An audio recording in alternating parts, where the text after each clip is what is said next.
Vous avez conçu sans permis de bâtir, alors votre œuvre sera détruite. Tel l'écho renvoyé par l'ordre de mission spéciale signé le 31 janvier 2020 par le délégué du gouvernement auprès de la communauté urbaine de Douala et dont l'onde de choc a secoué la sphère de l'immobilier au Cameroun. Mais alors, qu'est-ce qu'un permis de bâtir?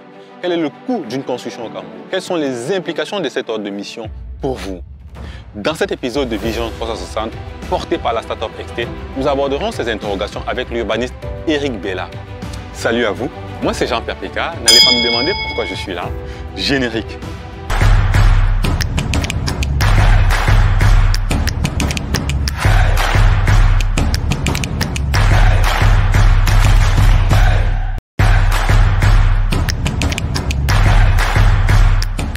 Bonjour, je suis Eric Roland Bella, juriste urbaniste.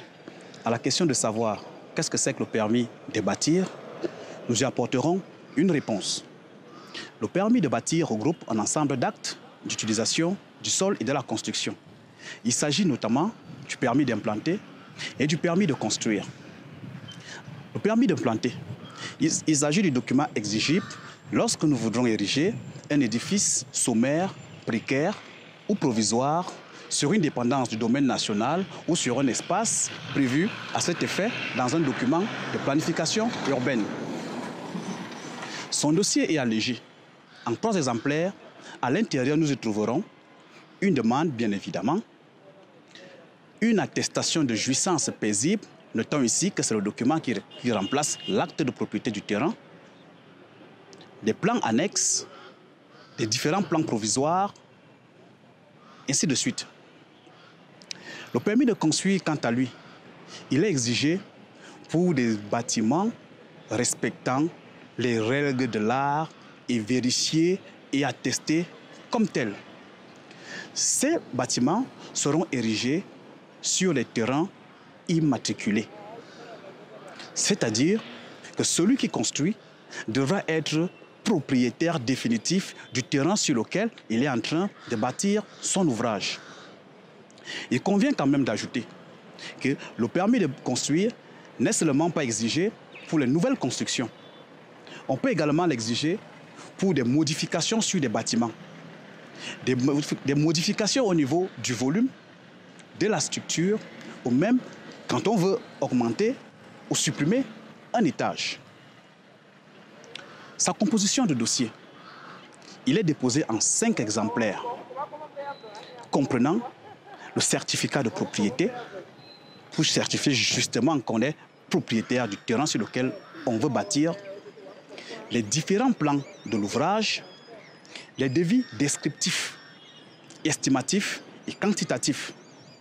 Lorsque ce bâtiment va recevoir du public, d'autres éléments pourront être exigés, à savoir les notes de calcul, des études géotechniques.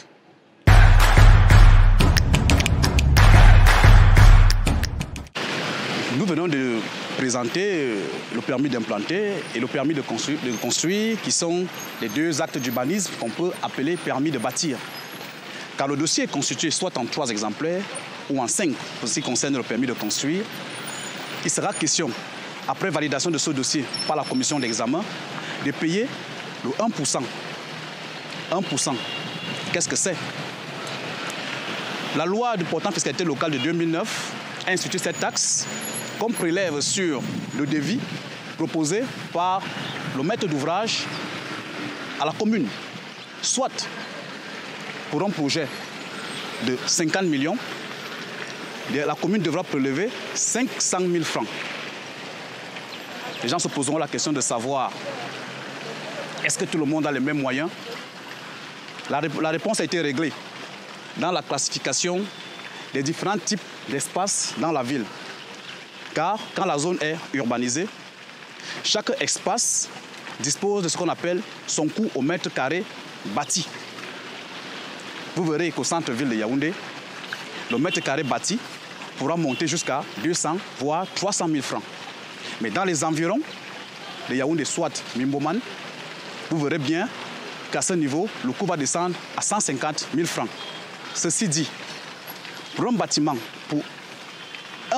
2 bâtiments identiques, l'un au centre-ville, l'autre à Mimboman, la valeur déclarée ne sera pas la même. Soit le bâtiment implanté au centre-ville se verra appliquer sa superficie utile multipliée par sa superficie utile cumulée, bien sûr. S'il y a 10 niveaux, on prendra la superficie du plancher qu'on va multiplier par le nombre de planchers si les surfaces sont identiques. Maintenant, on va multiplier cette surface par le coût du mètre carré bâti dans la zone. Si nous sommes donc au centre-ville, comme nous avons dit précédemment, à peu près avec une valeur que nous prenons pour exemple de 300 000 francs, vous aurez votre superficie de construction fois la valeur. Vous trouverez un montant qui sera la valeur de votre bâtiment et c'est ce 1% que vous devrez payer. C'est ce qui va se passer également quand nous allons aller dans les quartiers un peu plus reculés, où la valeur au mètre carré baisse. Mimboman par exemple, le même bâtiment qui sera implanté à Mimboman se verra appliquer une valeur au mètre carré à 150 000. Soit son devis déposé au niveau de la commune sera différent de celui du centre-ville. Donc, chacun pourra faire le calcul. Lorsqu'il veut bâtir, chercher la superficie utile de son projet. Si c'est à étage, il va additionner tous les planchers et il va multiplier par le coût au mètre carré bâti dans la zone où il souhaite bâtir.